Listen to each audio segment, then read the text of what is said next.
Hello there. Happy What Friday. Thank you so much for joining me again today. Today we have another episode of the fireside chat. I made the same mistake yesterday. I said fireside. So fireside chat with Soso Babes with Solange Chair on the You Can Be Anything podcast. So about 3 weeks ago, I did introduce to you that one of the things I love to do towards the end of the year is to have this fireside sessions where I bring in different people and we sit, relaxed environment, just chat, talk about various topics, different things that are happening in the world, in our community. And so today I am going back to what you know is closest to my heart. You all know how important it is to me that I talk about my journey.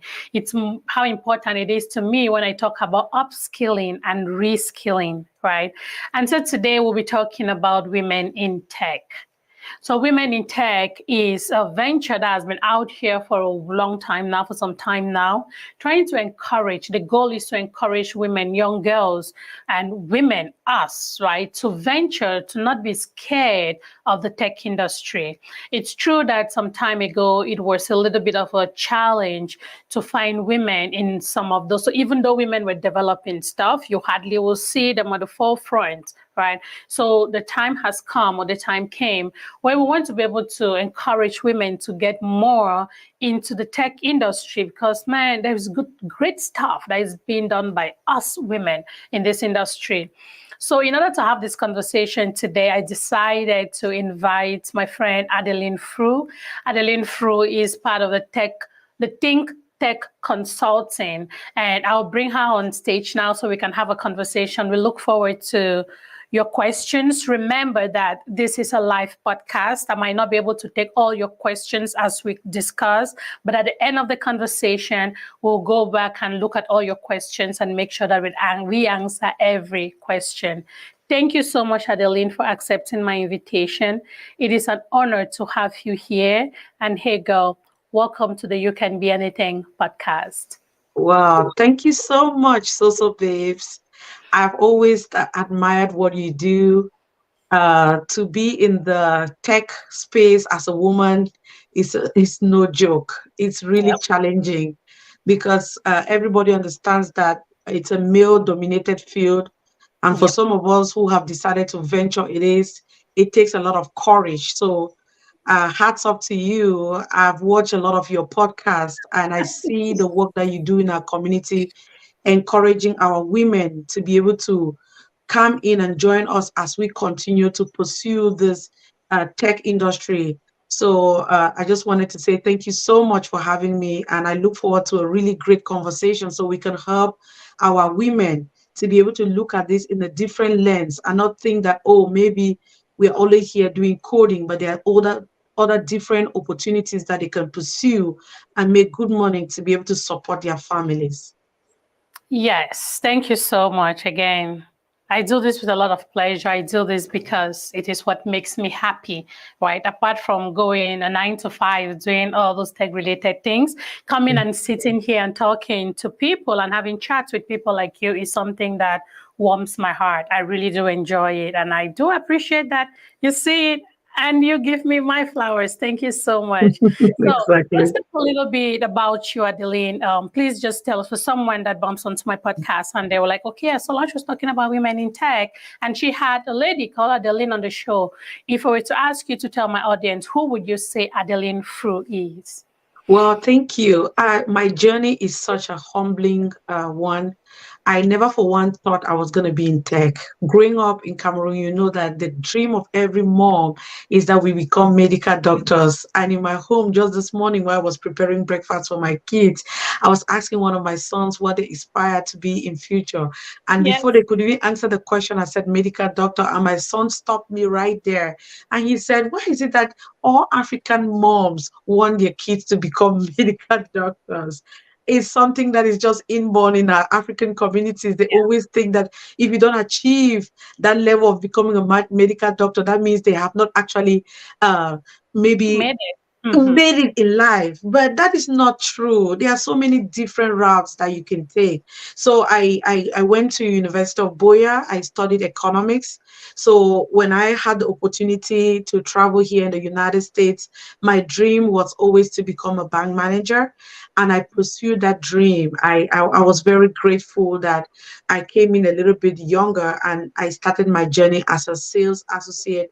I became a cashier, customer service, and I worked really hard because I was like, you know what, I want to become a bank manager. And Yep. eventually I became that bank manager that was inspiring to be. I did that Wow. for I did that for a couple of years, and I Mm-hmm. got that fulfillment that what I really wanted to be, I got it. Then I said, what next? One of the biggest things that actually motivated me to transition into the IT field, it was remote work. You know, Mm-hmm. working in customer service, there's no way you can work from home. So, and me being a mom and having three very active children that have after school activities, it was very difficult for me to balance being a bank manager, having to supervise human individuals. I had call-outs as early as 5:30 a.m. in the morning before I even wake up. People are texting me that, oh, Miss Adeline, I can't make it to work today because XYZ. And being the manager, you have to be the first person to be there and the last person to come out. I Believe. usually dread Fridays because Fridays were always my longest days at work. I usually get home at 8:30. Sometimes my youngest daughter, back then she was 3, she's already sleeping. I had to Mm. reflect for myself. I said, man, do I want to continue doing this? Yes, this was my dream job, but it is not meeting my work life balance because I really want to be. I'm a very family oriented person, although I'm a very crazy person when it comes to career, wanting to be able to make sure I achieve all my goals and aspirations. I don't want to be lacking. I don't want to look back when my kids grow up and say, you know what, mommy, why were you not there for my basketball service? Or why didn't why is it that I don't know how to swim? Because I'm not able Mm-hmm. to take them for all these extracurricular activities. So I had to do a shift. So when I reviewed it, I had one of my very inner circle. I tell women, I said, man, surround yourself with women who pull out the best in you. She Yep. started doing Scrum Master back then. She Mm-hmm. came and she met me in my office one day. She said, "You have a very beautiful office, but I think you have so much potential. You can do more." She said, "I just joined. I just got my first offer for a Scrum Master. They're paying me 120,000. My eyeball dilated. I said, "What?" I said, "120,000." I said, "Jesus Christ of Nazareth." I said, "What am I sitting here doing? Yes, I have the title, but I'm not making the money." At the end of the day, Mm-hmm. why did we all migrate here in the United States? We came here because we wanted the money, right? Because if you Yep. have the money, you'll be able to live the lifestyle that you want. So that's Mm-hmm. how I did Scrum Master, but that did not work for me. Why I tell people about my failures is because don't look at me today and think that I had a bed of roses. No, I did not. It was not an easy slave for me. I had to work extremely hard. And that is when my husband started think tech consulting and he was training cybersecurity. He was doing database back then. And I saw him with all these dark screens. I said, you know what? I don't think that's for me. And all these crazy hours he was sitting on the computer. I said, I don't think it's for me. So when he started cybersecurity, I still had that dreadful feeling, thinking that it was a lot of dark screens. I wanted to go the easy way. And the easy way for me, since I had managerial experience, I thought that I wanted to do the Scrum Master. I remember back then when I'll be studying, he would just come and he would laugh at me and say, you know what, this is Scrum Master thing. I don't know where it's going to take you to.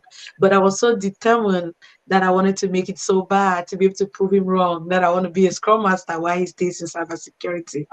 I Mm-hmm. took a few interviews. It kicked my butt so bad. Never you say something is easy until you go in there and actually take a Yep. technical interview. It's not as easy as you think. Oh, I It's took a not. few technical interviews that baffled me. I remember one interview that I took or sitting in my basement, man. I will never forget that interview. They told me that I said I'd work with Jira. Let me explain how to view a Jira dashboard. I was like, huh? Jira dashboard. Yes. Technical interviews. Technical They will interviews. throw you off in a bit. So Yep. that is where I had to pause and say, you know what? The easy route is really never the best route. So Yep. I decided to take cybersecurity. That was the best decision I took for myself. It has given me the work-life balance that I deserve.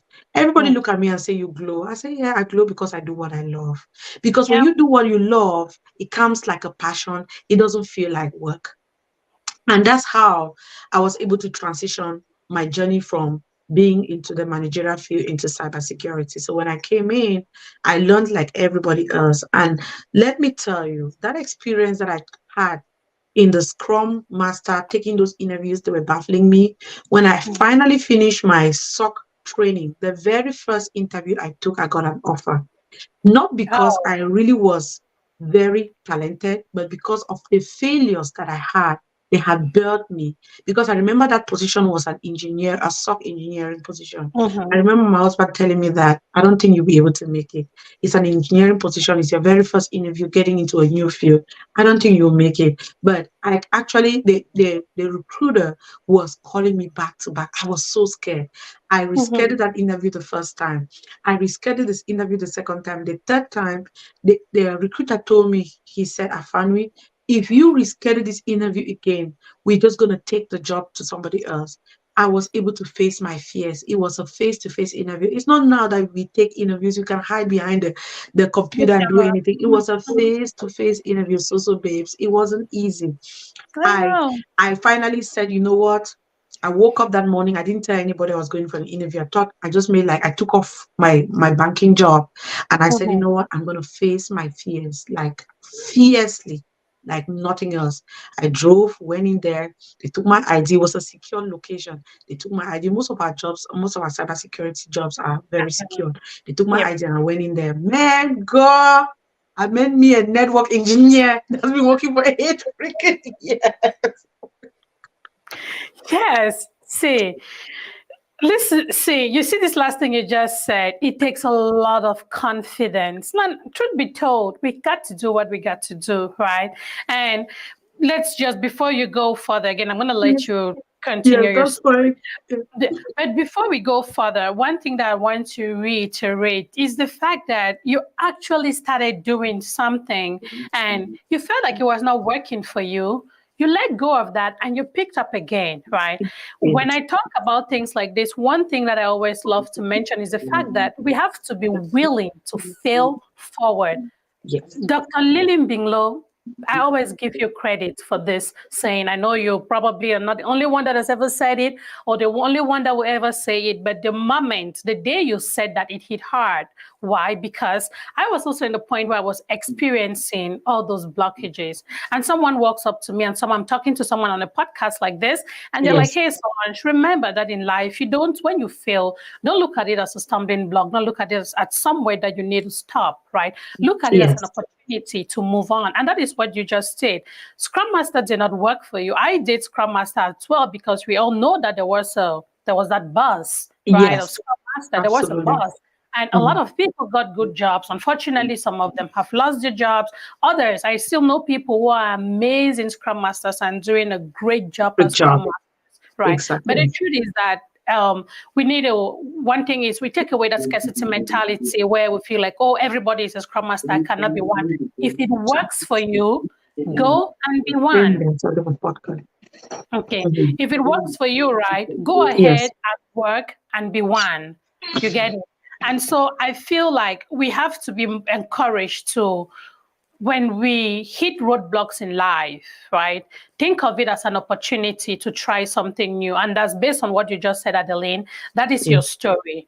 You Yeah. are a bank manager that wanted all of these things in life. You wanted to be able to spend time with your kids. You wanted to not be the first person to go into work and the last person to leave To work. leave. You wanted Mhm. to know that you can create that time for yourself to take your kids to all the numerous after school programs that these kids have in this country. Sometimes it just Absolutely. blows my mind, right? Yes. You wanted to be there for your kids, and that's why you decided to start looking into the tech field, right? You Absolutely. started it Scrum Master, it didn't work out great. You didn't like it, but then you Mhm. switched to SOC, you switched to cybersecurity, Yes. and you're talking about your interview experience. Before you move into actually getting that job, let's talk a little bit about this whole interview experience. There are a lot of people who go get jobs, or not Mhm. that they don't go get jobs, they learn skills, they learn all of these things that we teach them. But the Yeah. challenge is that when they go for one, two, interviews and they are not great and they don't make it, they feel discouraged. Tell me about your interview experience, be it in the Scrum Master space or the cybersecurity space, any of them. Let's talk a little bit about that, please. Yeah, that is a really one of the things that we reiterate to all our students. Like, everybody's journey is different. We've had students that we've trained, immediately they left the program, they landed themselves a really good job. And we've had students that have been able to consistently study, and then it took them a year before they got that job. And then we've had students who've also decided that, you know what, after 4 interviews, I'm going to quit. And we always tell the people who lose are the quitters. It's not easy. Some people are like, oh no, I've always been like the most intelligent person in school. Why should it take me this long? One thing I've learned in life is that not the smartest in school get it easy in life. Intelligence is overrated, people. It is Yes. overrated. Yes, not the smartest in school, like those who were having 25 points, 10 points. Not that I'm not giving them credit, but sometimes when people have that type of intelligence, they have that mentality that they are supposed to always be at the top and they don't put in all their effort. But you see people who are just low down, they are always the ones that are always making it in different domains. Because somebody like me, I'm a very flexible person. I'm not the smartest in class, but I'm the person that will try anything to make it work. Yeah. Anything. I'll be able to go the extra mile. So I was talking about my interview experience. When I walked into that experience, I met a network engineer that has been working in the field for almost 6 to 8 years. And I also met the SOC manager. Yeah. I greeted them and I was calm. What I did was, we have a technique we have here at ThinkTech, which we teach our students on the term about yourself. It's a powerful intro when it comes to interview taking. If you can have a powerful intro, it captivates the person that is speaking. Within the first 5 to 10 minutes, they will be able to tell whether this is somebody that can add to their team or not. We have a Yep. very good team that works with our students one-on-one. Craft individual term about yourself so that when you talk to somebody, you can be able to say, okay, this person is interesting or not. And for some reason, I have a way that I can captivate people when it comes to face-to-face interviews and when it comes to taking interviews using our virtual world. You Yep. can be so smart in your field, have all these skills in you, but trust me, if you don't know how to articulate and talk in the tech way that somebody can look at you and say, you know what, I need these skills in my team, then you'll never have an offer. So Yep. I was calm. I just did my term about yourself from start to finish. Behold, that guy told me that everything I said was what they were looking for. Can you believe that? An interview that I rescheduled 2 times. I was so scared. And I finished talking with somebody that I have never been in the field. Cybersecurity was that was my very first interview getting out of the gate, out of the training. And somebody tells you that everything that you said was something that we were looking for. I was amazed. And that is what actually paved the way for me in my cybersecurity field. And since then, I have been able to encourage numerous women. Everybody in my inner circle, when they were doing something else, they are now SOC analysts. I tell women, pick women that will help lift you up.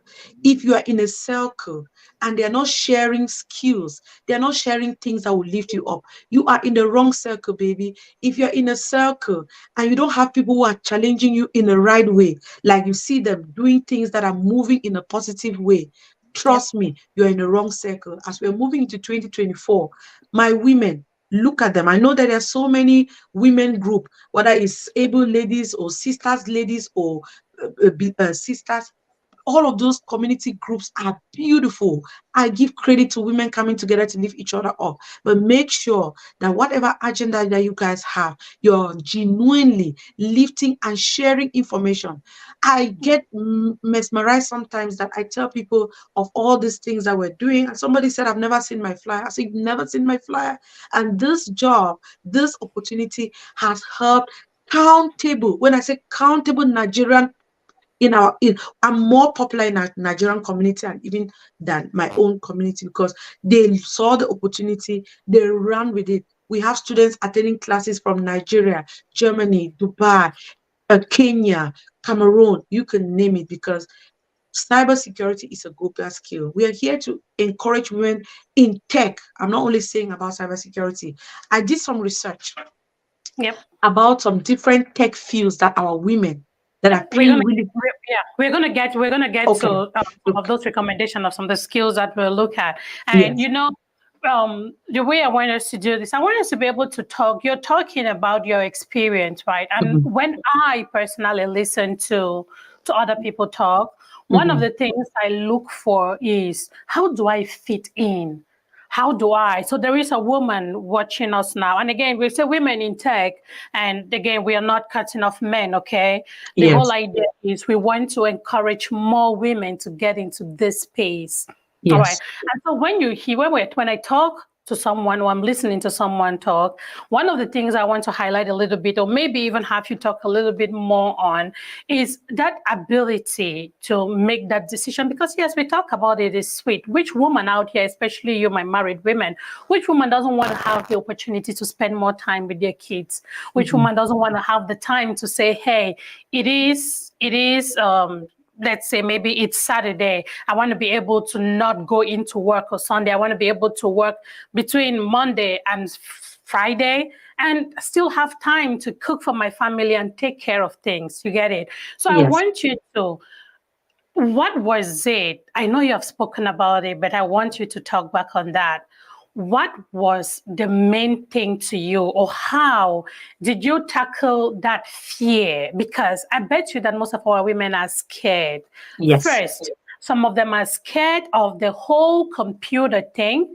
You Mhm. talked about intelligence. I made it clear to you that personally, I've come to the stage in life where I think intelligence is overrated. I Mhm. say that to my big sister all the time because she was the genius. She's the one Mhm. that will come out with first from class one to upper seat, and she will come out with 11 papers and all of that. And I used Yes. to tell, I would use it to tease her. I was like, hey, so babes was your average girl. Yes. I don't think I was ever a first person in class. But Mhm. then, because I changed my mindset, I have to study, I have to do what I love to do. It Mhm. changes me a lot. This started from university. When I was in high school, I did not care. I wrote advanced level twice. The first Yes. year I wrote, I had two E's. It does Yes. not mean, is it two, one E, one D? It Yes. doesn't mean that I'm dumb. Yeah. Right. And so this is the reason I'm telling this short story is to you, is to target you out there who is listening, who probably struggled with your ordinary level or advanced level, or even barely made it through university. Tech is not for intelligent people. Yeah. Tech is for people Determined. who know what they want and they are determined to do Yes. it. Right. So Absolutely. I know we're going to talk about all those skills, but I want, when you're bringing people into Think Tech Consulting. So Think Tech Consulting Yeah. is the consulting firm. I think you say it's owned by your husband, and so you both Yes. work together, right? We Mhm. want to be able to talk about when you advertise these courses, tech courses in general, not only cybersecurity. Mhm. What are you saying to these people who are listening to us to make them feel like, hey, this thing, as you call it, the black screen, it is not just for people who are, as we call, smart, which I Yeah. don't like, but it is for anyone who is willing to do something and who is hungry. I always use the word hungry because to Hungry. me, it is hunger that led me into Mhm. Salesforce. You see my shirt, it Yes. says Truly. Trailblazer. That is who I Yes. am. I am a Yes. trailblazer because I was hungry and I was determined to get the food that I need to sustain my body. So, how Yes. are you targeting? What strategies are you using to penetrate these people that we know for sure that they are scared because they feel like computers are just difficult? What are you people doing The about that? key thing I tell everybody is the key word. Are you ready to do the work? I didn't say, are you intelligent? That's different. Are you ready to do the work? Because if you're ready to do the work, then you are mentorable. I'll give an example. I always want to talk. I have one of our students that we mentored. She's from the francophone background, so she doesn't speak English very fluently. So that was first of all a barrier for her. She had less self-confidence about herself that she couldn't express herself in English. But do you know one thing that she had? She had the zeal. She had the courage. She was willing. She would call everybody if she has a problem when she started studying. She did not even Mhm. know how to move the mouse. But you know what? We started working with her gradually. As she called me yesterday, she's been working now for 2 years. She's a woman too, with kids. She came to this country. She was doing home aid. She learned about our institution. She came in. We have so many. One thing about our institution that is different from other institutions is that everybody that passes through our institution becomes an ambassador and willing to help hold another person's hands. So when we have different batches, and everybody that's in that batch, they will see the way all the teachers are very selfless. And one thing that's unique, we have almost close to 6 teachers in the United States, and we're mentoring a team of experts in Cameroon. Everybody was taught by us, and then we now brought them in as a family because Mhm. they see how selfless the first people came in, and they say, you know what, I want to give back in my own way. And that's how we build a community. We build a community by, first of all, showing by example that, you know what, I can give back by interview prep, because technical interviews, when you take a skills, Yeah. jumping that bridge from that skill and actually having that interview, that is where a lot of people fall. Because Yep. one, they are not willing to be able to face that no. I will Mhm. tell you that people will get 100 no's before they have that single yes. It's And not when you like have people that, would get. Solange did. I was rejected up to 100 times. thank Like you. my applications that I sent out when I started looking for Salesforce jobs, at some Yes, point, I just like, so let's put it a combination of both the DBA jobs, because I yes. started by learning Oracle DBA. Between DBA and Salesforce, I can guarantee you that I sent out over 100 applications. I failed. I got no's for Yes. over 35 interviews where I I am attended happy interviews and you they are said no. reiterating Yes, on the number yes, of no's that you get. no's, yes, over That is 35. a key thing because our people, especially our young people, they want things to happen so quick. It doesn't work like that in the real world. When you are in college and you're having all those good grades, it's another world when you come into the work environment. Yeah, Somebody will interview you and tell you that, you know what, your accent, I can't understand your accent. But don't let that deter you, because what yeah, happens in the tech world is you speak with your keyboard, you don't speak with your mouth. But unfortunately, you have to speak with your mouth in order to get the job that's going to give you the keyboard. So, what do you correct. do in a situation like that? Yep, I always go back to my girlfriend. She knew no very little English, but she worked on her technical skills.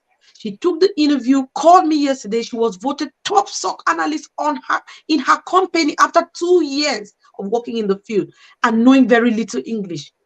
How hard you want, how hungry are you?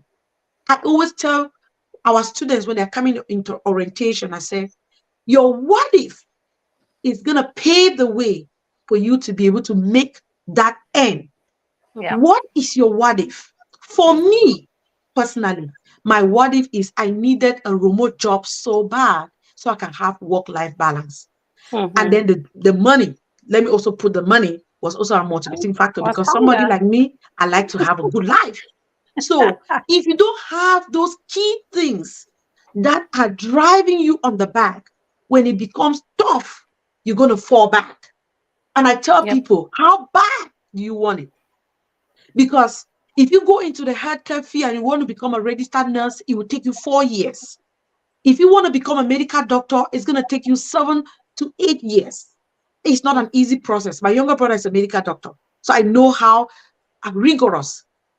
But right now, he is in Germany. He's a SOC analyst. How flexible are you?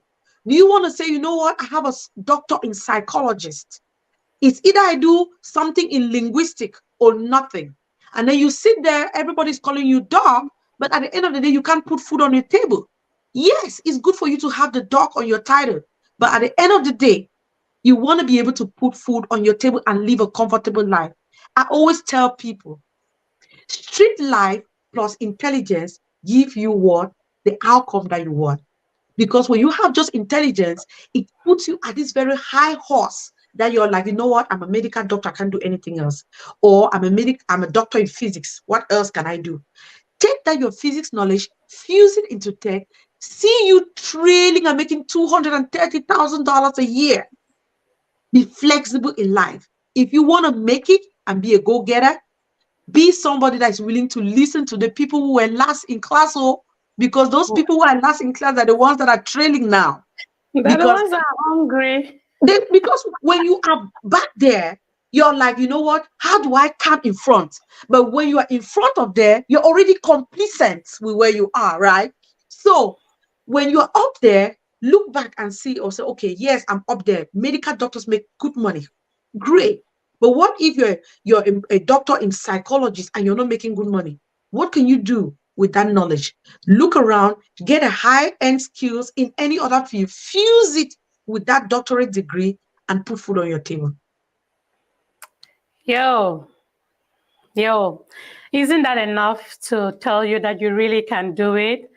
Isn't that enough? I've always told you people, those who listen to me, those who are my trailblazers, the people that are here with me, I tell you people that one thing that did not scare me in life is failure, because I failed and failed and failed again.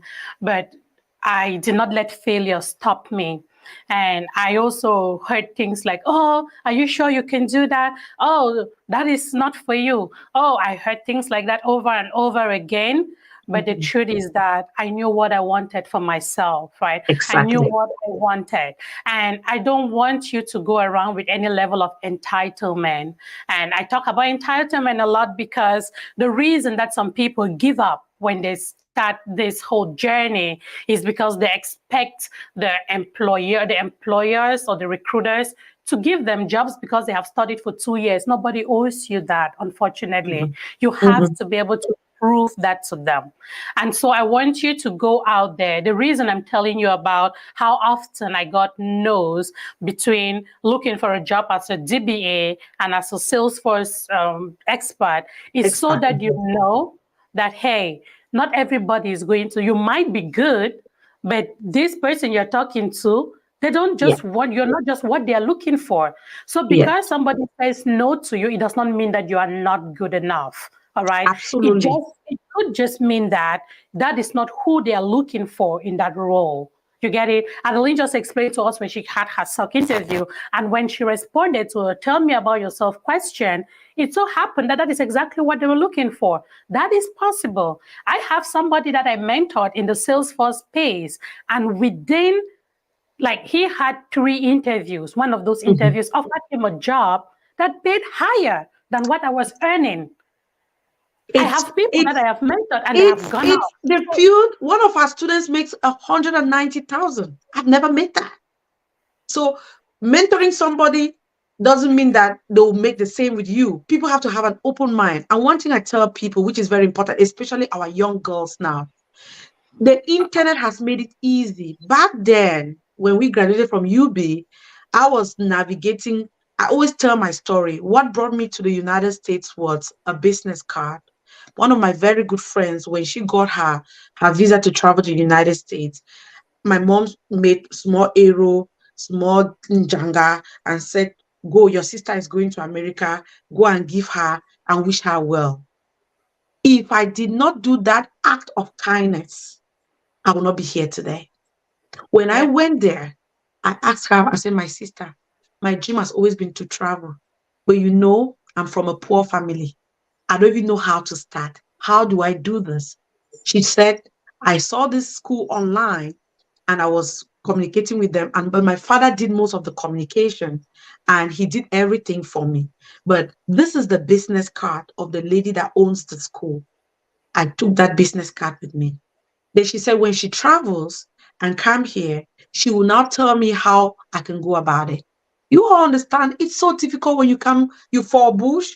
Don't mind what you see on social media. Before you see people coming on social media, they've gone through thick and thin. When all of us are going through thick and thin, we don't come to social media to be crying, because remember, our families have dug the last pennies to bring us here. Yeah. So failing is not an option. I always tell people that the first person that falls bush in every family member needs to make a come together, a party, and say kudos. It is not easy.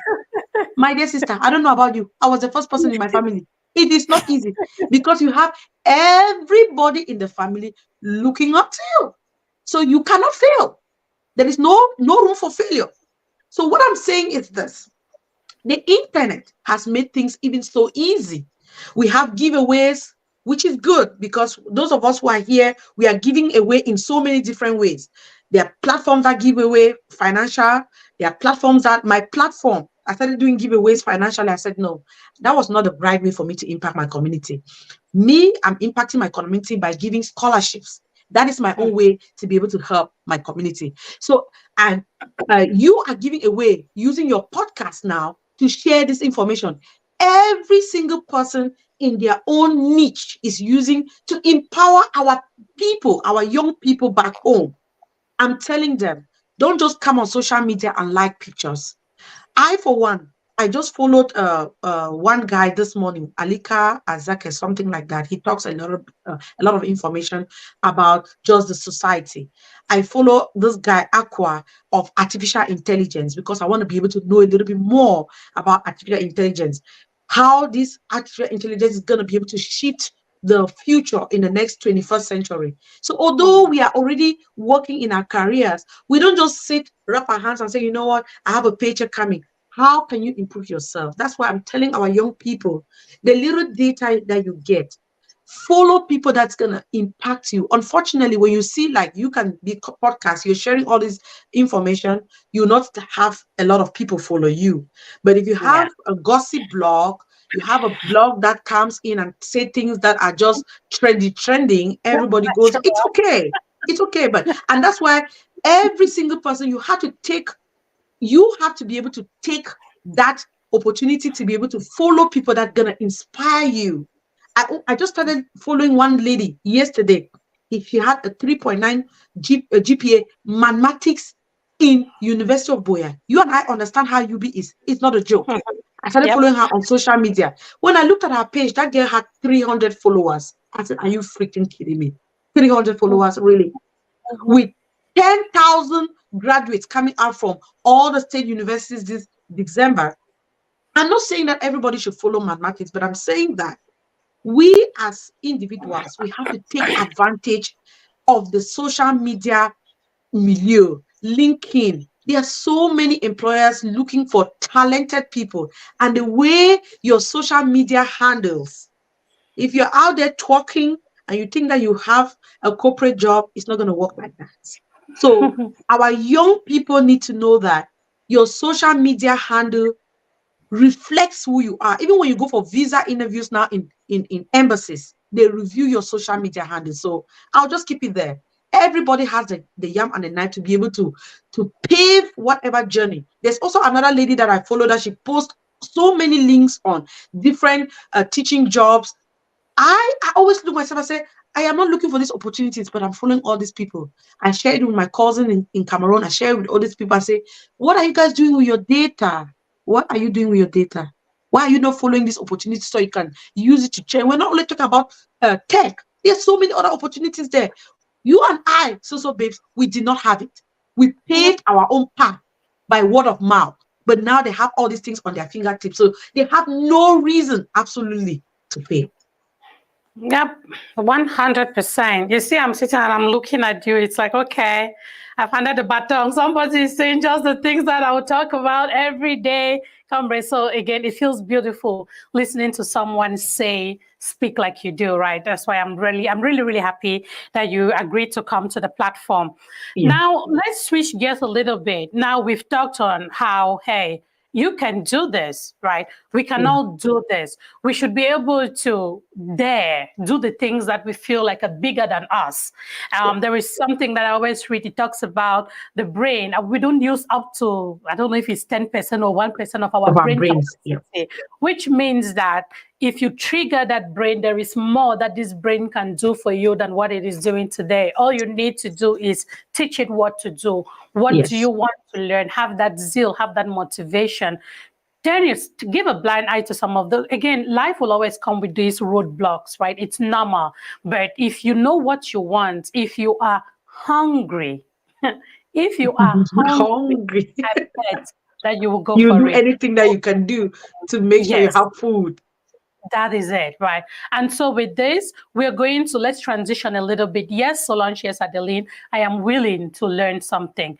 Let's talk a little bit about what are some of these tech skills that are out here that we can say with clarity that do not require, have no prerequisites in computer engineering, bachelor's, or how do you call it again? Mathematics, bachelor's, all of those things. Let's talk Yes. about some of those tech skills. If someone listening to us today wanted to deep dive a little bit and say, okay, I listened to these beautiful ladies. I want to be able to pick up something. Let's give, again, we cannot give you all the information. There is information online, but we are Yeah. going to outline some of these things that we know with clarity that you can pick up, take your time, learn them, and make things change for you. Let's talk about what you found out, Adeline. Yeah, so the key thing here is you said bachelor degree in science, bachelor degree in physics, bachelor degree in mathematics, because a lot of, especially our women, we were not privileged to have all these tech science bachelor degrees. But right now, I tell people if you have a bachelor degree in anything, I don't care what it is, You don't linguistic, need. English language, Can you history, stop using geography. linguistics as your first example? That is my field. Why is linguistics coming from that?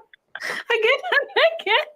Yeah, No, no I harm, bachelor no harm, in so babes. I'm just linguistics. saying this because, And they always anthropology and physiology, women and gender studies. I remember back then in UB, we always look at the women and gender studies and be like, who are they going to be women? There are so many.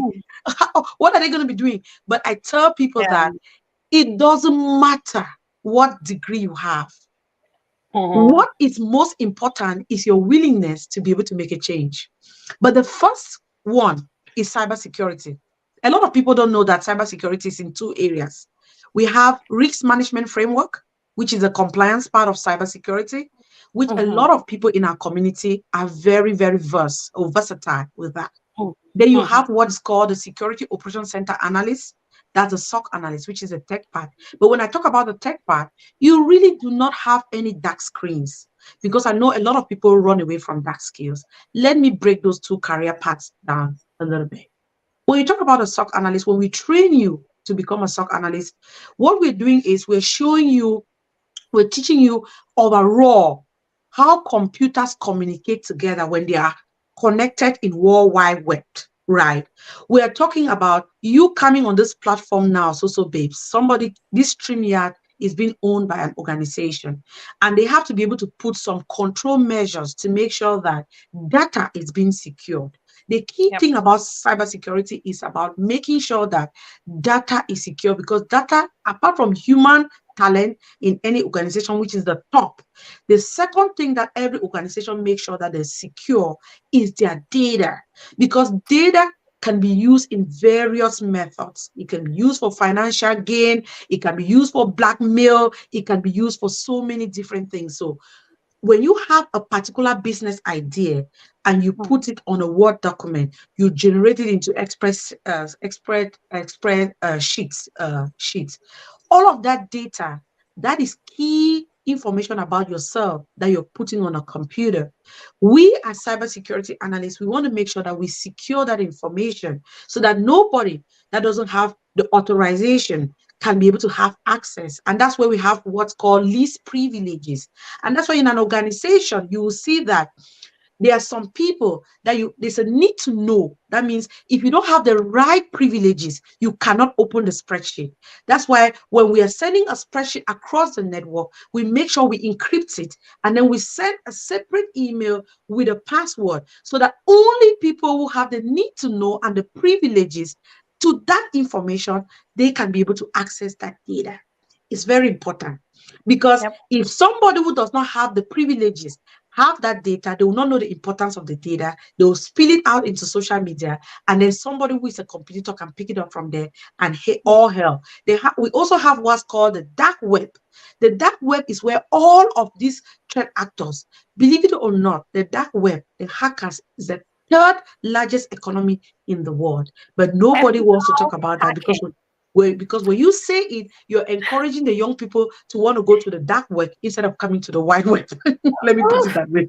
I wish all our scammers, all the scammers we know, could just go and study ethical hacking under cybersecurity and make some Absolutely. legal money. That's Absolutely. a good, So and it's a once we very teach paying you job. the SOC analyst route, now you're talking about ethical hacking. You become Mhm, now an ethical hacker. And when you have that knowledge of an ethical hacker, we're not teaching you to go out there and break banks and all those things. mhm, Uh, we are teaching you on how to be able to secure. And how do you secure? We have analysis on the application level, like emails. mhm, Everybody, we have 2 billion emails, business emails, personal emails that are going from Gmail to Yahoo to MSNP. We are the ones analyzing those emails. Believe it or not, when those emails come in, what we need to do is we look at the email header, we're looking at whether there's spoofing, we're looking at all this DKIM, we're looking at a lot of things, and that's what we teach in the SOC analyst. We do not teach coding in cybersecurity. I want to put it there because that's a meme that is out there thinking that, oh, for you to be in tech, you need to know how to code. to No, code. there are routes. If you want to become a software developer, then you learn how to code.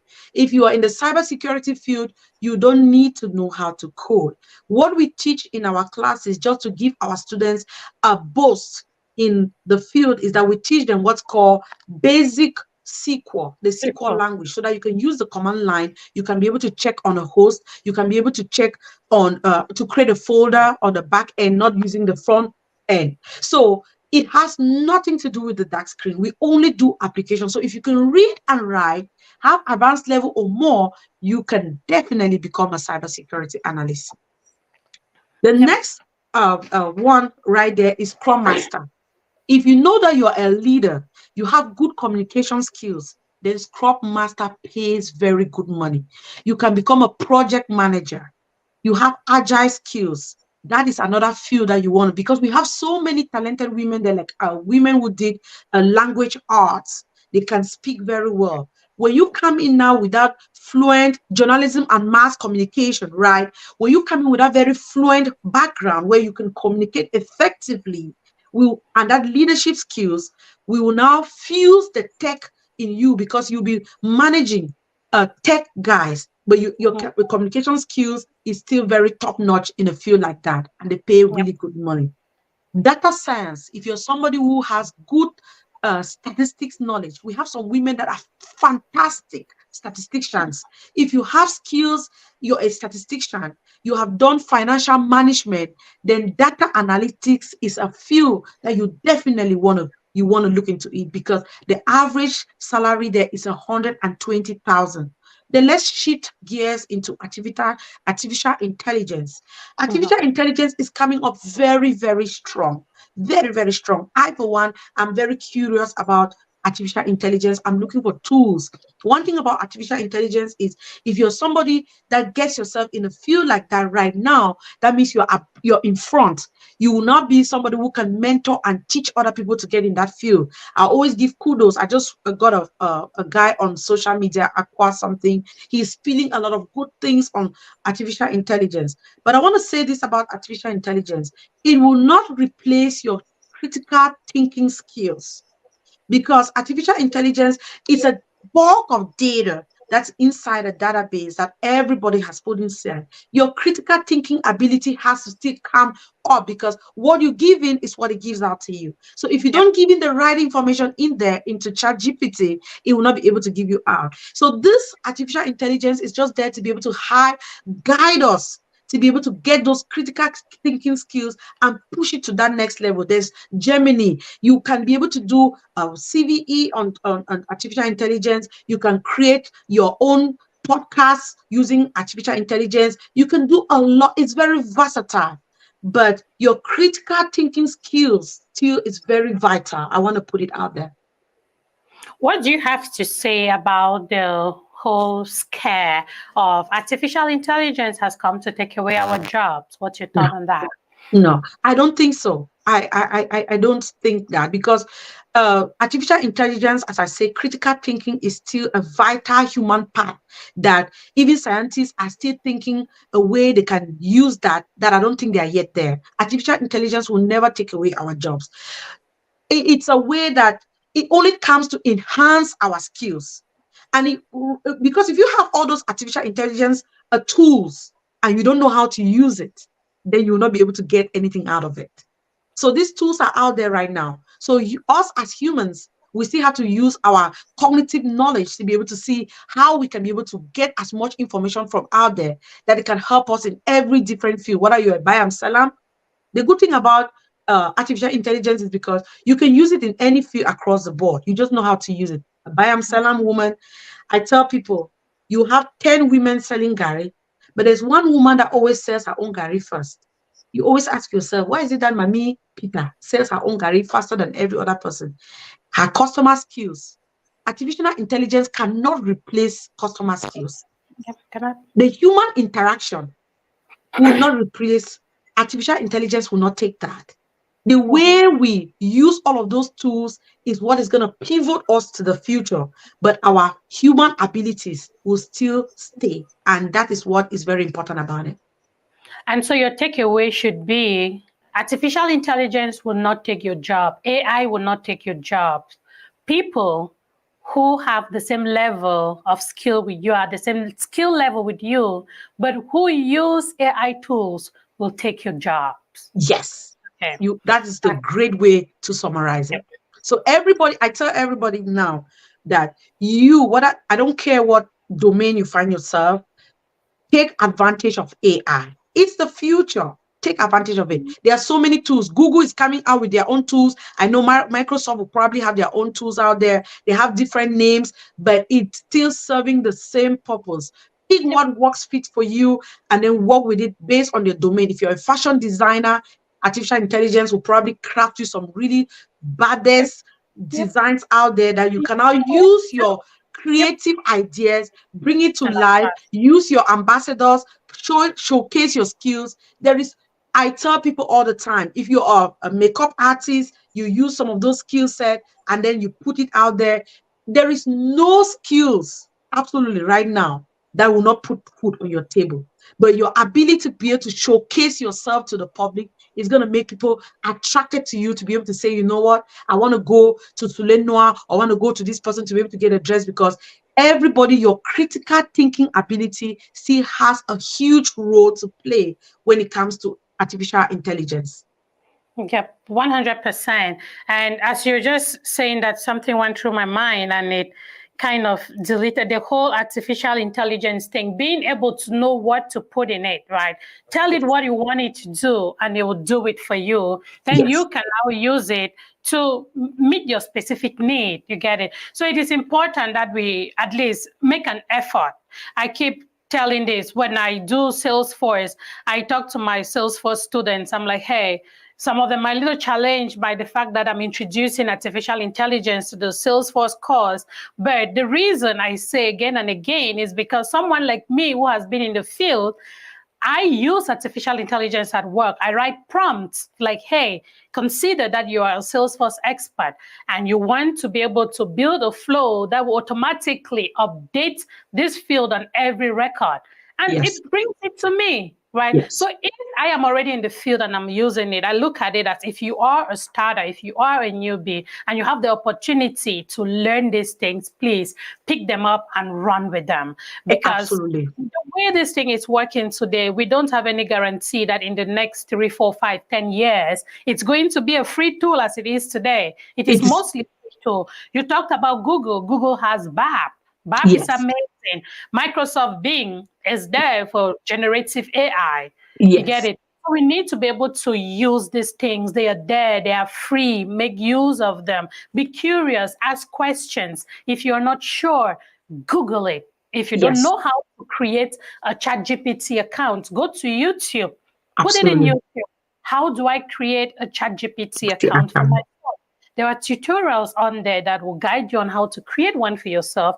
If you don't know how to use it, go to YouTube. How do I use ChatGPT? How do I write prompts in ChatGPT that will give me? And the the more you do it, you're going to refine these things and be able to use them better. So when we talk Wonderful. about tech, don't get us wrong. Yes, tech is an amazing industry to be in. It is not a get rich quick scheme, right? It is that place that you have to put in the work. Some people get lucky. As soon as they graduate, ta-da, they get a job. Some other people will go 6 months, 1 year. I did not get my first job until about a year and a half after I learned Salesforce.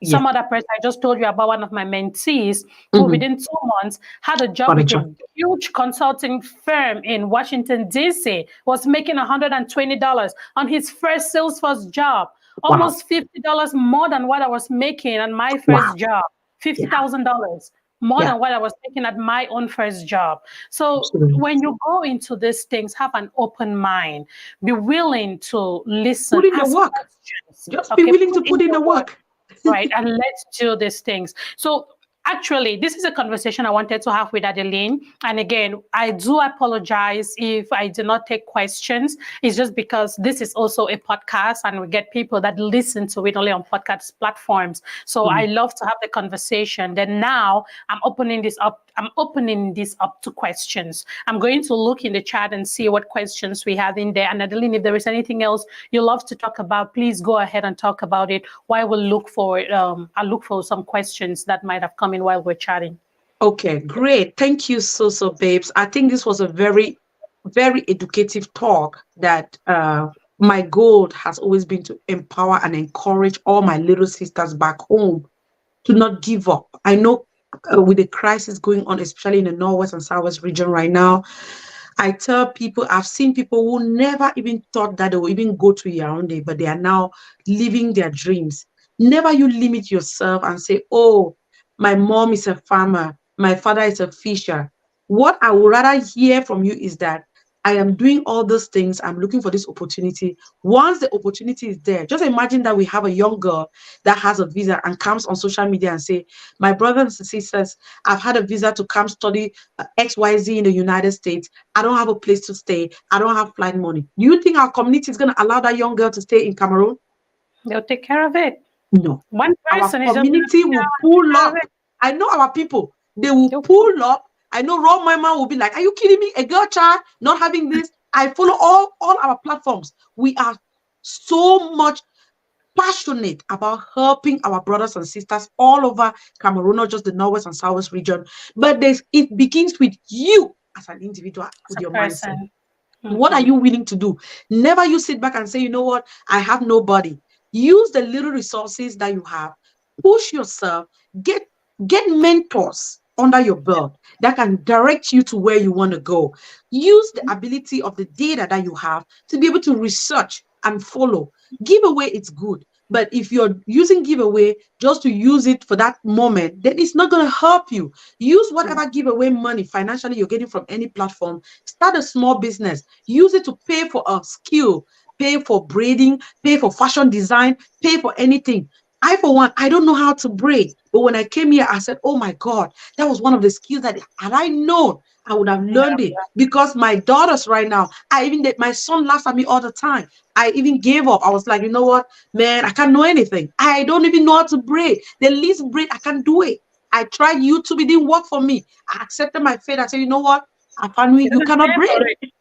You pay for it. You pay for what you can't not to Yes, do they now everything. have to pay for it, or You a have to family has pay. to help me. So Yes. if any young woman, no matter where you are right now, look at the skill. What are you passionate about? Use it, because trust me, gone are those days where rich people used to come get married to in the poor families because you were beautiful. Now there's a question, I heard it on your show. What do you bring on the table? The men are waiting for women to bring something on the table. The women are waiting for the men to bring something on the table. It doesn't matter what you're bringing on the table. Are you bringing your skills as a braider? Are you bringing your skills as a fashion designer? Are you bringing your skills as a journalist holding podcasts? People are making lots of money holding podcasts on social media. Are you bringing your skills as somebody who is a model? What do you bring on the table? So one thing I want our young girls, our young boys, our generation Z, Gen Z, we call them Gen Z. Look at yourself and say, yes, I have a BSc in XYZ. What else can I do? with my skills. What else? What else can I do? And you look at your environment and pick what you love to do. You never know. What is paying people on the table right now is not what they actually learned in school, unfortunately. It's what they did out of work. Like when I came here and I saw how much they were paying plumbers, electricity, I was asking myself, why did I not do this plumbing thing in Cameroon? Because in a bank, I used to see everybody's paycheck and things like that. And there was one of my customers who was an electrician. Oh my God, this guy is making a lot of money. So if you're out there and you're an electrician, shout out to you. Try and move from point A to point B. You really never know what skill set is going to open a huge door for you. I saw an advertisement that looking for electricians and plumbers in Canada. Don't just say, oh, I'm that small electrician in the quarter. Go to the internet, apply for these opportunities, and you really never know what's the outcome is gonna be for you. I think I lost your mic. I can hear you. Mm-hmm.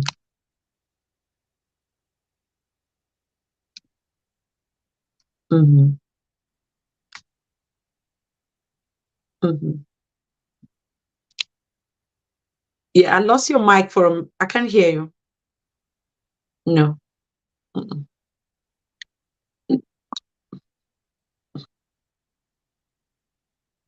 No, I can't.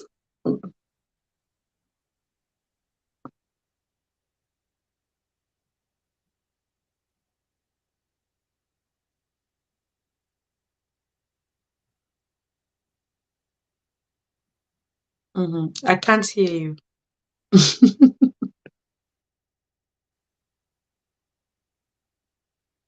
Can you hear me now? Oh yeah, my mic is working. Yours is not working. I can't hear you. Mm-hmm. Can you hear me now? Yes, absolutely. I can hear you now. Okay. Good. All right. Yes. Sorry about that. That's okay. My microphone died. Sorry about that. The receiver died. So again, thank you for explaining that. I do see a lot of people in here. Again, I was going to shout out MCJT, the Roy Mama show. We got to take away that fear, Roy Mama. I know you're one person, you've always indicated that you want to do this, but you've studied, then you're scared to go take the exam. We got to take away that fear. I know for you, Desmond, I do see you. Thank you so much for joining. So I'm scrolling through to see if I find any questions. I see, Nigebi, thank you for joining. And Nigebi says, great job, guys. Adeline, can you take some time to give some examples of how you articulate the tell me about yourself strategy? Some folks will be able to benefit from it. I have actually made a short video on that. So let me go through it. Maybe you're going to tell us a short, tell me about yourself. Okay. Just prepare. Let me give you some time to prepare. I'm going to do that. Nigebi, I got that. We're going to do it. And I see Vali, thank you so much for joining. And he says, unfortunately, in this sector, the book is judged by the cover. First impressions carry a lot of weight. That is true. Bola Kane, thanks for joining, sis. And I also see Empowerment Hub. Thank you for joining. Kobe Brian, E for excellence. He said E for excellence when I said I had an E and a D for advanced. E for excellence. Absolutely. Thumbs up to that. He said E for excellence. Yes. Thank you, Peter. Thank you, Nadia. Pastor Music, thank you so much. Ivy, it's great having you here. They appreciate you. Mercy Kema, we do appreciate you. Thanks for joining. I'm looking through to see if there are any questions. Yeah, so while you're looking at, I'll just go ahead and talk about the orientation session. So for those of you who are watching, we do have our January 2024 orientation session next week on Sunday at 3 p.m. Eastern time. So you can inbox your email addresses. We're going to be sending out the orientation emails. One thing about Think Tech Consulting we pride ourselves is our level of professionalism. We've been able to train more than 3,000 students. We have students working globally. We've been around for more than 5 years right now. I'm currently sitting at our headquarters here in Maryland, in Ward of Maryland. We have classrooms here, students coming to study and take their security CompTIA exams. So we do have the certification exams that our students take is CompTIA Security Plus. And then for those who are advanced, they take ethical hacking and then they take a CIASA. So because since we've been training for so long, some of our students are stock managers. And let me tell you the key reason why we're very successful. We have a WhatsApp group that all of the students that are working in all the different companies, when they have a job opening, they just post it there. That has worked magic in our community. When they recommend these jobs, they mentor the incoming students, because we have a phrase in our community, in our school here at Think Tech: we rise by lifting each other. If I don't share the job with you, I'm not going to do the job. So why not share it with my brother and sister, so you can come in, do the job, and you're able to help? The disposable income that we'll be able to raise in our immediate community is more than $5 million. And that's what makes me so happy, that we are able to touch lives through this initiative that we started. It's now a movement. It's not, it has grown past our boundaries. Everybody in our community has been able to help, share, like, recommend. We thank you guys so much for that, because the Indians, they did this. They helped each other. Why can't we do it in our own community? And that has increased the disposable income that we have in our community so well that it will not, if I'm doing something and I don't share it in a platform like this, so that I know that you have so many viewers from our community that are doing it, so they can come get this 4 months program. It's a 4 months program. 2 months we teach you Security Plus, the fundamentals of cybersecurity, the protocols. We teach you the advanced techniques that these threat perpetrators are using to be able to get into your network: SIM fraud attack, man-in-the-middle attack, cross-site scripting, all of those different attacks, and how you can be able to mitigate it. And then we transition you now to the SOC program, Security Operations Center Analyst program. That is, we are top-notch in the United States when it comes to SOC Analyst program. We are proud, because most of the other schools that are they're generating there, some of them are our students. If we're not doing well, our students will not want to go out there and open their own schools, right? So we are really very privileged that we are the trailblazers, and we're helping to be able to empower our own community in our own little way. So the SOC program is 8 weeks. We teach you hands-on exactly what you'll be doing on the job. What sets us apart from somebody who is coming with a cybersecurity degree is that you have the theory, but what the employers are looking for, they're looking for theory plus practicals. And that's where we fused, and that's where we close the gap, because we teach you exactly what you'll be doing on the job. Most of our students, when they talk in an interview, they compete with Harvard students. We've had a job opening where so many people, it was one of the top firms here, a Deloitte company, so many applications, and 6 of our students were hired in that job. It speaks volumes about the type of, I call it the Harvard Standard SOC program. I call it Harvard. It changed my life. It changed so many people's life, and it can change your life too. You just have to come in and do the work. The teachers, we have so many teachers with DBA background, network engineering background, cybersecurity engineering background, SOC analyst background, that have come together as a team, brought this top-notch curriculum that they're using to be able to enhance our students. And then the final part of the training is what we call the enhancement, because that is where most of the tech people fall. When you take a skill, you don't follow through with the enhancement, with shadowing, with interview tech. We have a class where we train our students with the Tell Me About Yourself. We do it Wednesdays at 7 p.m. And that, I think that's the ingredients, that's the secret sauce of our institution, because there are so many people who know the knowledge, but they don't know how to verbalize it. And unfortunately, if you can't verbalize what you know, I will not know what you know. You can have all the degrees on paper, all the certifications on paper, but during that 30 minutes, if you really cannot come across with all the intelligence and talk to us what you know, then I really cannot hire you. So that's why we crafted a class just to train our students. I know there was a question about a Tell Me About Yourself. We have a class where we train our students on how to do a professional, technical Tell Me About Yourself. So please join us January 7th. Awesome. And we'll be putting that up again when you have that open and stuff. I'm willing to share that on my platform. Yes, so please. that other people can see that. And Empowerment Hub says cybersecurity is a very rewarding field. Aspirants must be ready to dedicate themselves to the work, learn perseverance and consistency, and adapt Absolutely. to the enveloping digital landscape, right? I can't Yes. count the number of interviews I took before landing my first offer. Yes, please let the no's not discourage you. Make sure Never. you keep working on them. I do see quite a few comments from Anvali says as a white hat hacker. Yes. Thank you so Yes. White much hat hackers. for joining. Exactly. It says that's a good point. No coding, again, a great point to make. No coding is needed. No coding is involved. If you can read and write and you have the ability to put in the work, then you can be a cybersecurity analyst and make good money.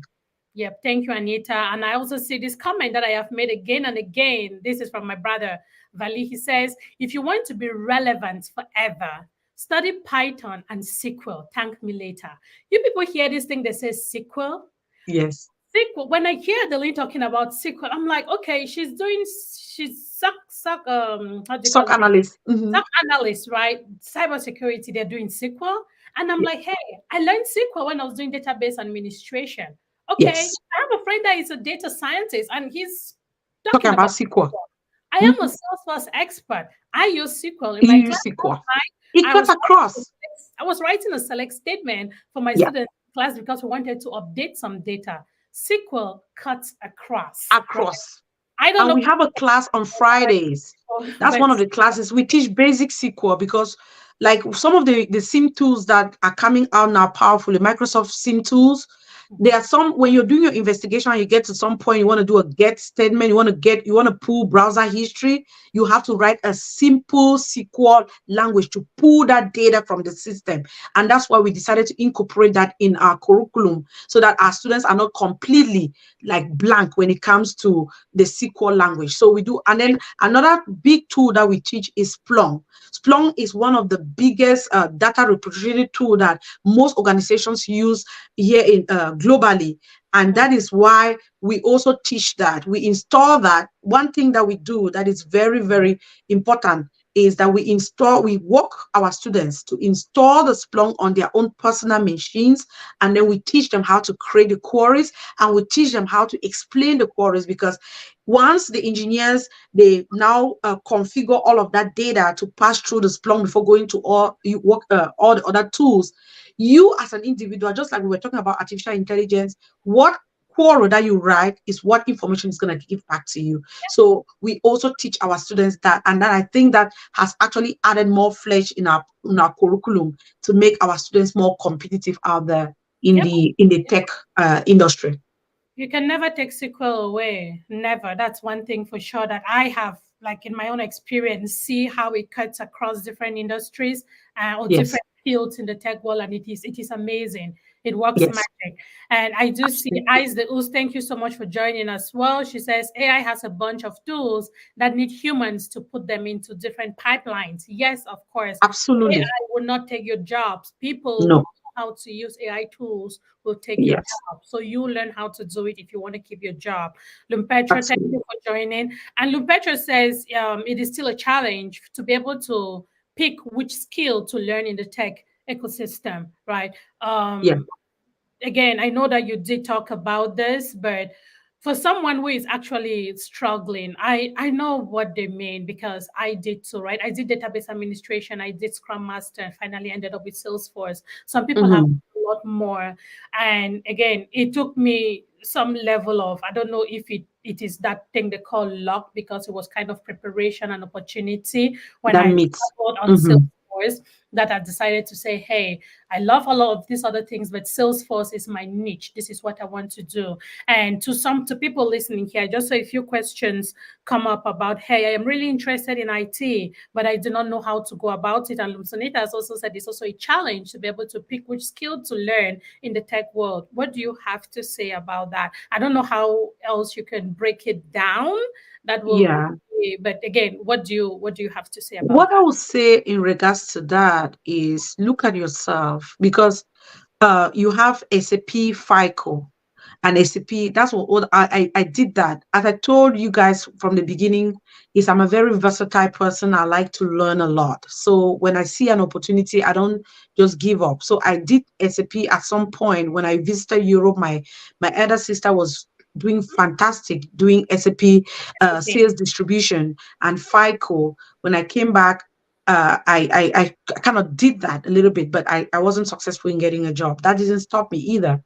What I tell people is that, yeah, the tech industry is really vast. It has so many different career paths. One thing that you have to do is you first of all want to pick a path that you know you're going to have a mentor. Yeah. Because when you pick a path that you not have somebody that will mentor you on the job, when I say mentor, I don't just mean the theoretical part, because what will give you a job is actually the hands-on skills. Yep. And most of the schools out there, they do the theory, but they don't follow through with the enhancement part, and which is the most important part of the tech skill, you transitioning whether from healthcare, finance, or being a farmer into the tech field. Make sure you choose an institution that they are there to be able to hold your hand after you finish the training and actually show you how to do this in a real world environment. That Mhm. is very important. So when you're picking whatever field, because all of these fields they pay well, whether it's DBA, it's SQL administration, it's a data analyst, Yeah. it's what you're doing Salesforce, which I appreciate very much, or it's SAP FICO or SD or cloud computing, all Mhm. of this. But trust me, a lot of these they have degree programs that are offering, but they don't have somebody that can actually teach you on the job. So before you pick any career to go there, do I have somebody that's going to hold my hand throughout the interview process? Because that's the most challenging part. That's where a lot of people fall through when they go take the 5, 10 interviews and they really don't have anybody that's going to help mentor them to be able to take it to that next level. So I will not sit here and say, do this or do that, but pick a career in the tech field that you have somebody that's willing, or an institution that has the structure that will be able to mentor you till the end. If you don't, it always ask them what is their endpoint in terms of after you finish the program, how would they help you at that at after post training? It's a very important part to ask, because if you don't have that post training support, then you fall through, because when you take that interview and you're very frustrated, you don't have anybody to call to be able to discuss that interview so that they can see some of the challenges, the weak points, and then we now tell you. We also have a book. We have a book that our institution made here. This is the only sock book we have out there. We decided not to put it on Amazon. We decided to do it with our students. It shows you the different environments and gives you a practical examples that you can use during your interviews. So take note of that, because a lot of schools out there will say they will do this to you, but post training support is the most important that you have to take advantage of. Yeah, that's great. And thank you, Ngwa Catherine, for joining. Of course, chef is a skill. And Ngwa Catherine says, I have a question. Does this IT not encourage laziness? I do not think it does. It again, we are growing, we are living in a very fast-paced world, right? It Mhm. helps you, it is an enhancement. Like the example I gave, like if I was able to create something, it's going to tell me how to create it. It's not automatically going to create it for me. It will give me the flow, then I have to go build it. But again, it will help take away some of that time that I probably would have done that. And again, sometimes I bet you not all chat GPT responses can come out correct. Right. You Yes. You have have to to redo tailor it to your environment read and it. what you're trying to achieve. That's Yeah. why AI will not take away our Yes. jobs. So that is great. I do see that. Thanks again. So Ngwangwa Catherine says is currently running a training program for young people to improve their cooking skills. That is Registration is awesome. ongoing. Yes, again, this is one person that he used to make me salivate so much on Facebook that and he's a I great follow him too. I of a follow great him too. podcast. So thank you, Kudos, Ngwangwa bro. for joining. Thanks again. And I see there is, again, a lot of people were appreciating you for the information you've brought on here. I personally do say thank you as well for all what Oh, you shared. And to answer that question, I do see Ice had a comment here, and Ice says another way to determine what skills you should learn is looking into your previous skills and see how they can align with tech, right? that is You have so been doing, important. you must do some level of what do I like? You must ask yourself these questions. What do I Mhm. enjoy doing? What are some of the things that I would do again and again and have no problems? When again, Yes, quick thing, when I started Salesforce, I wanted to do developer. I wanted to go the yeah, developer route. I wanted to do Apex, Java, and Apex. I did yeah, start with it. I studied. I attended a boot camp. I did the certification. Today, I still ask myself how I passed that certification. It's crazy because it is tough, right? yeah. But because Stop. I so wanted to do it, I was determined to learn Yes. all those coding processes, best practices, and all of that. They give Mhm. you a requirement, and I write a code for it. I was able to pass that certification.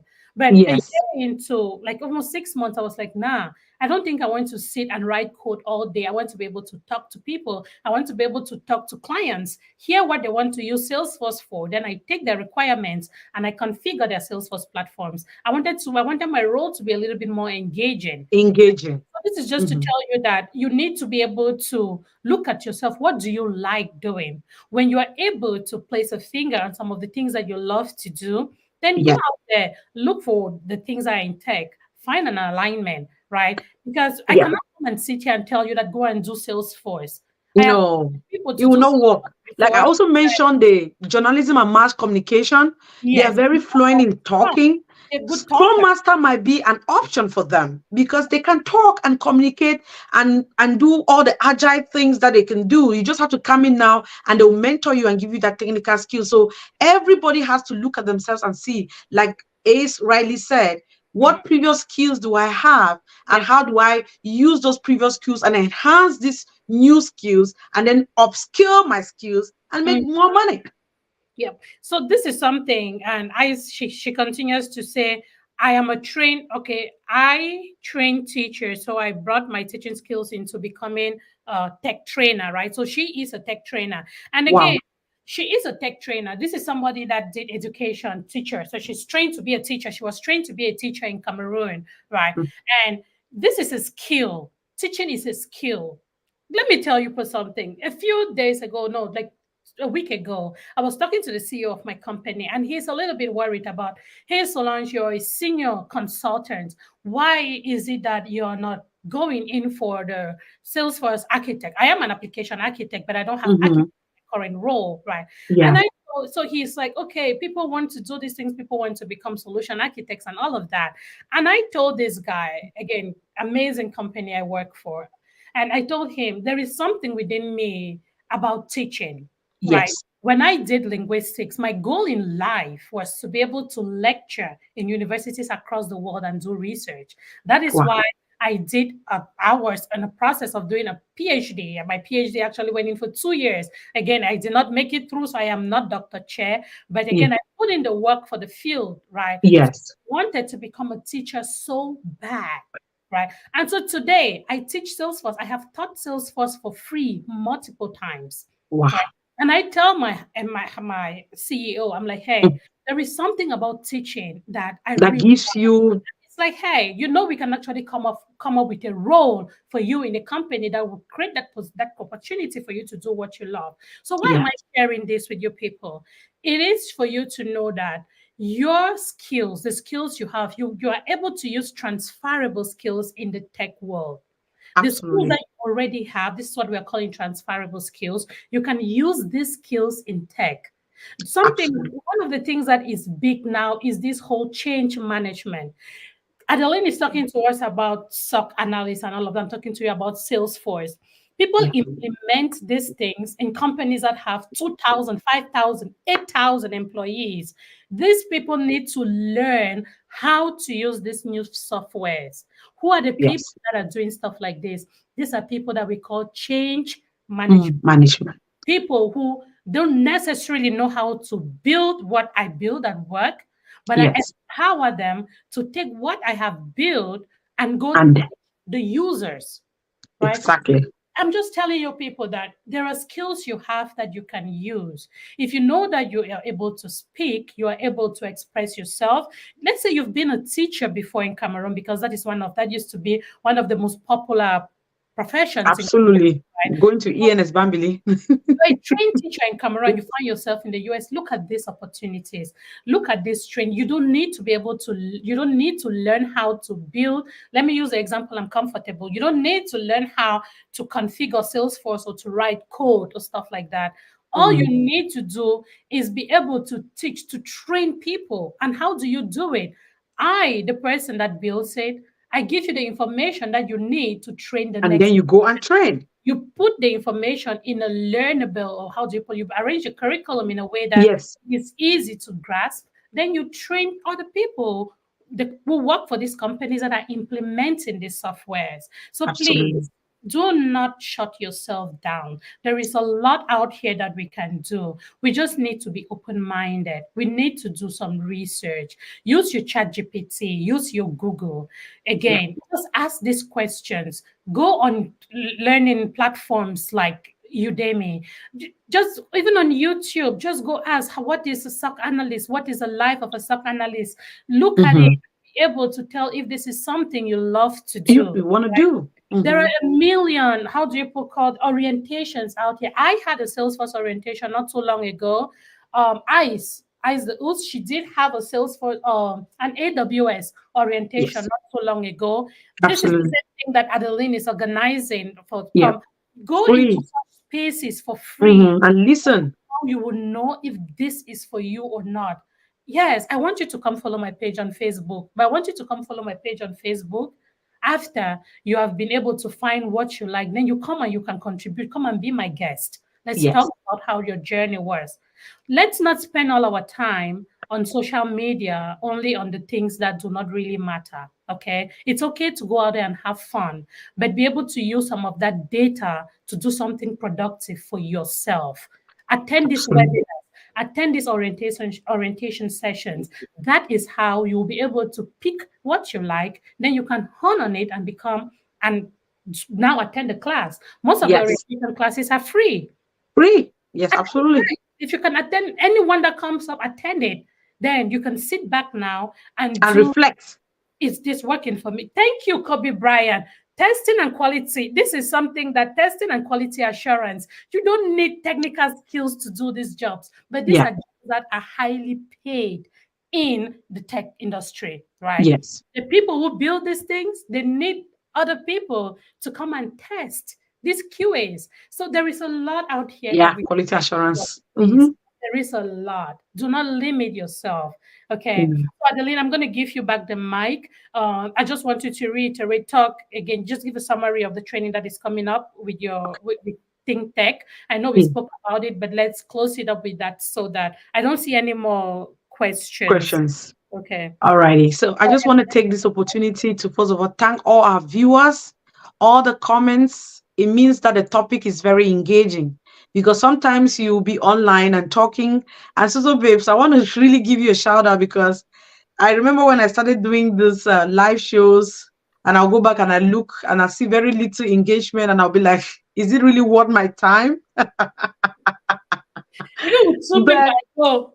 yeah, but there would be like very few comments and very few views. And I was like, and I got busy, but I think I'm back because one thing that is very important with what you are doing with this information we are sharing is that when you do this over and over, somebody who was still procrastinating whether this thing is real, they are seeing now real life examples because sometimes they think it's a myth that women are into tech. Yeah. A lot of women are into tech and they're doing so many amazing and great things out there. You can be anything, as you said, you can be anything that you want to be, but you have to put in the work, guys. It's not going to come to you. We as women, we have a lot to be able to bring on the table, as they say. Now it's a new thing. Everybody want to see what you're bringing on the table. Bring anything, cooking skills, like Chef Ngwa was saying. He's doing online training for people to be able to cook I, for one, if I was a guy, if I want to pick a woman to marry, that would be one of the key skills because I love food. I want to see if she can make me every equine or whatever, or achu or anything right there because I want to make sure that I can have. So I want to see if she can bring cooking skills on the table. People have different things that are looking for, and in a relationship, I know we are not talking about relationship here, but It's your okay to relationship fail. and your career, they are two critical things in your life because if you don't have a good career, you don't have a good relationship, you really don't know where you belong. So whether you like it or not, some of the key things that you do personally, the decisions that you make personally will actually help you to get the right man out there. Because when you have the right skill sets and you present yourself in the right way, you also attract the person that thinks like you. So I always tell, it's across the board, whether you're a man or a woman. I have so many guy friends that are also struggling to have partners. I have women too who are struggling to have. So it's across the board. Everybody, you have to be able to look at yourself, as we've rightly said, what is that pre-skills that I have that I can be able to use or utilize it. They mention quality assurance. That's another area that is, there are so many opportunities into IT that you will not have to do with coding. The reason I keep talking about coding is because our women are so scared of that screen.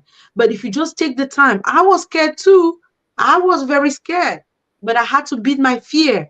Because if you want the flexibility to be able to make the income and have the flexible lifestyle, then you have to put in the work. Yep. What is fear? False evidence appearing real. That is it. It's just false evidence. But if you overcome that fear, then you'll be able to meet that giant goal that is hiding behind the fear. And Mm. one thing I want to tell people, the flexibility, the SOC analyst role, one thing is that it's a 365 and 7 days a week.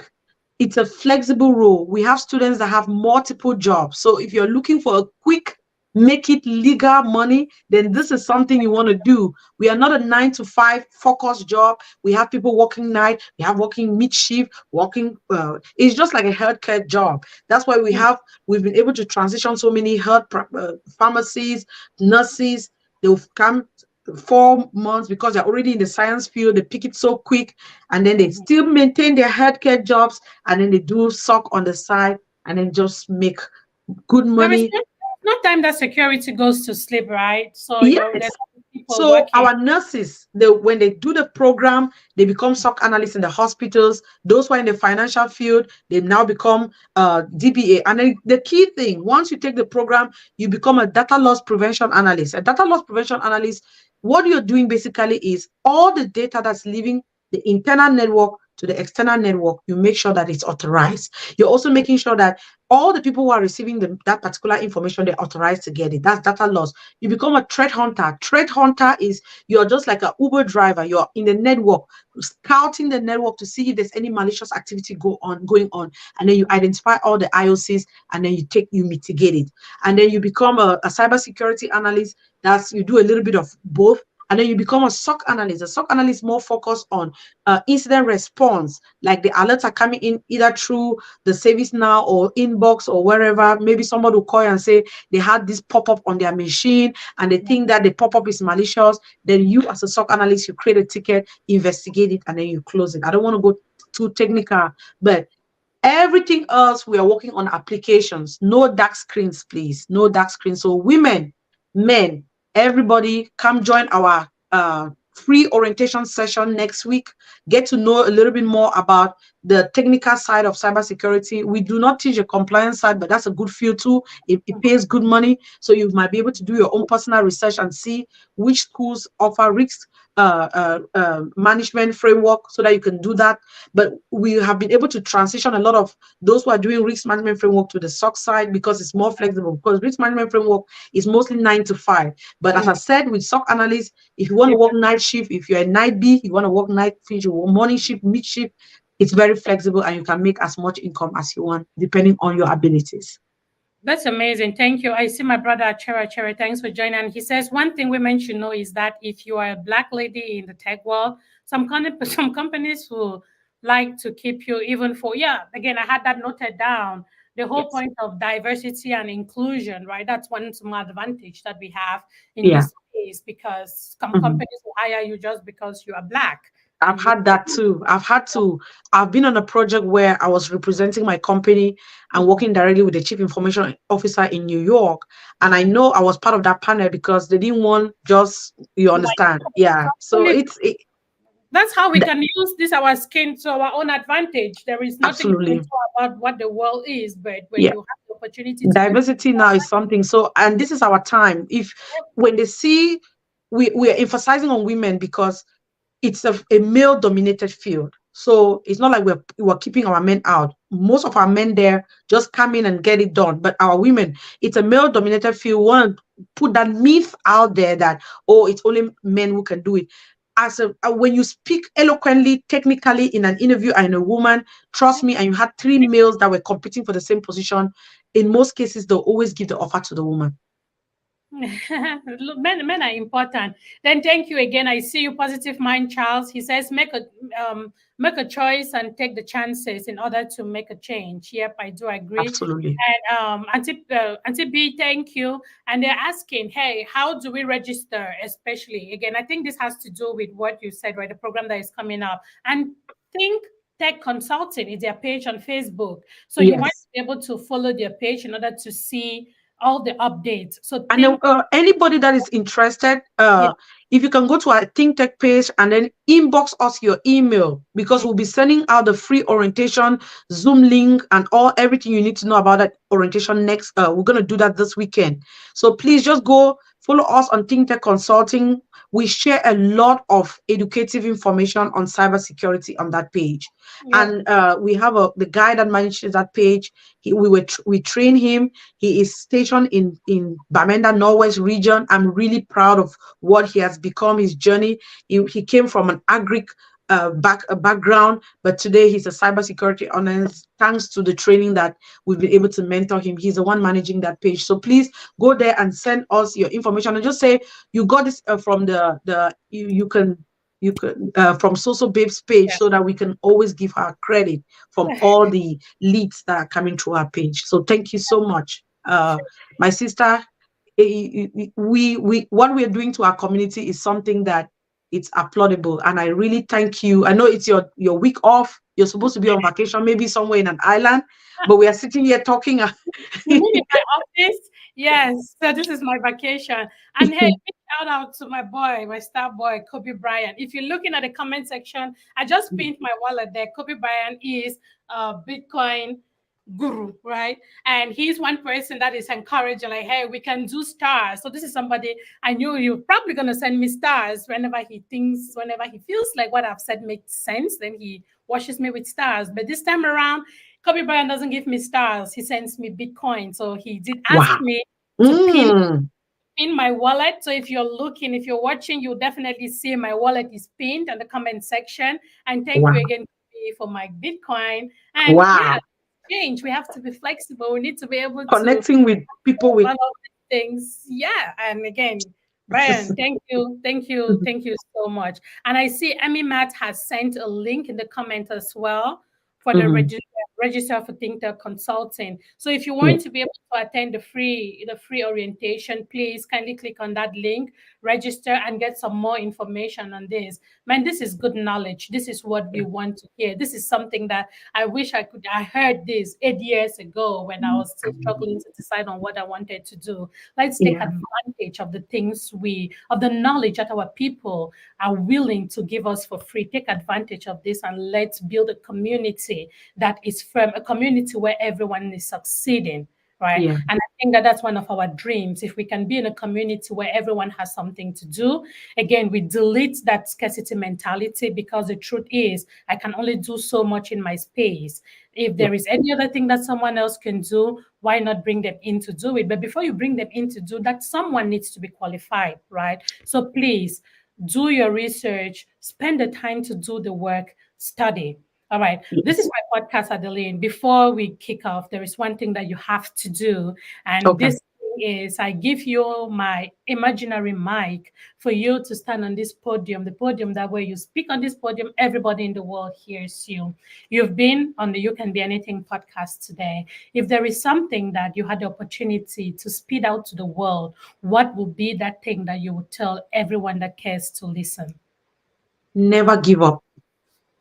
Never look at your family background and say, you know what, I can't be this. That is very important, especially from those of us coming from a third world country. We always give up on our dreams so quick because we think we don't have the resources to be able to compete with people that are coming from all the different developed countries. I would say no. If you can read and write and have the ability, please do not give up in your dream. Whether you're in Kwakwa, you're in Kambe, I don't know where you are listening me from. Look at this little girl here. Is coming from a small village. If I can do it my own little way, I am not where I am supposed to be, but I am on a journey. You can do it too. Just believe in yourself. Awesome. And just like Kobe Bryant, he gives up on giving up. So never give up on giving Yes. up. I give up on giving up. You know, You can, which means you cannot give up. You you got to cannot. keep doing it. You got to keep pushing. And Yeah, hey, remember, this is what we love to do. Adeline, thank you so much for your time. I no appreciate all the problem. knowledge that you've put out here today. Again, it feels good to talk to women like me who understand that we have the potential to do more. So thank you Yes. so much for saying yes to my invitation. And it was great having you. I should thank you. Thank you so much for your time. You're on vacation. You're supposed to having good time right now, but you're impacting the community, and that's what we are encouraging each and everyone, everybody that has the different platforms. If at any time anybody in the platform needs my input on anything tech, I'm open. You just send me an inbox.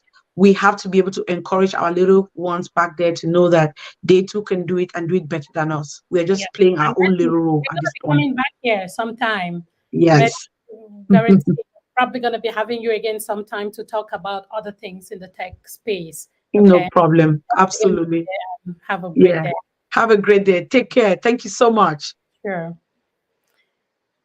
Hello there, my people. Your girl so babes. It's been an amazing conversation, right? Again, we still have it there, Think Tech Consulting. That is where Adeline is from. And again, they are doing an amazing job. You get it? An amazing job. You want to be able to go out there, check out their page on Facebook. It's not only for you, right? If you know somebody who knows somebody who wants to be informed or somebody who needs to know these things, please kindly share this information with them. I know one thing we love to do a lot as Christmas is coming. You know, those small TGIFs, all those small things, all of you watching me, I love to send that thing out. This is not what I want you people to send out this Christmas, this new year. Send links like this to people. All those people that are fond of sending those emojis, positive mind, take note. You people should send out links like this to people who can actually join. If it is not for you, it could be for someone else. And that is why, if this is not for you, by sharing this video, if you just click that share on your Facebook, somebody that is in your network will watch this video and find value in it, right? That will be your own form of giving back. My giving back is sitting here and talking to you, bringing on people to share their knowledge with us. Your own giving back is making sure that you click the share button. Again, and if you are not following this page, I don't even know what you're doing. But again, if you are not, just kindly click follow. Let's get this done with. Okay. As Adeline said, it can be challenging building a page like this in our community because a lot of people do not see the need for things like this. People prefer social media for controversy and gossip, but that does not kill our spirit, right? It still encourages people like us or you out there who is also trying to do something similar to know that even if it's just one person watching, even if it's just two, if you're only able to impact three people, one, two, three people, that still makes a difference, right? If I can only give back to one person, that is good enough for me. All right. Thank you all so much for spending this fireside chat afternoon with me. I've been looking forward to these days, last days of the year, to have conversations like this. And I'm so happy that I did not just procrastinate. I'm so happy that I did make it happen and that I was able to I've been able to talk to, I think this is my fourth session. I was able to talk to Kobe Bryant. I was able to talk to, who else did I talk to? I've spoken to Adeline. What was my, I've spoken to our girl, Laura Onyama. And yeah, again, if you know anybody who is willing to come on the podcast, who is willing to share whether life experiences or something that they're doing, do not hesitate to reach out to me. I welcome, it's the You Can Be Anything podcast, right? Which means I get to talk to people in different walks of life, all walks of life. So long as you're willing to come on camera and have a conversation with me, either recorded or live on Facebook, whichever one works for you. I am that flexible. Okay. Your one and only Social Babes. I wish you all an amazing end of year. Again, I don't know if we're going to be able to see again before the New Year's, but I want to thank you for all for the support that you have given me this year, 2023. It's been a great year. It's been a very resourceful year. And hey, let's talk. Yeah, Kobe wants to talk Bitcoin someday. So we'll definitely do more of that because we want to be able to educate people more on this whole Bitcoin thing. And again, we need people like Brian to be able to talk because he's very knowledgeable on it. For me, all I do is I just make sure that I have the wallet ready so that the Bitcoin can come in. Then I can also give out as needed. But when it comes to the understanding, the nooks and crannies of understanding Bitcoin, it's people like Brian. So yes, Brian, you'll probably be coming up sometime again. Let's talk.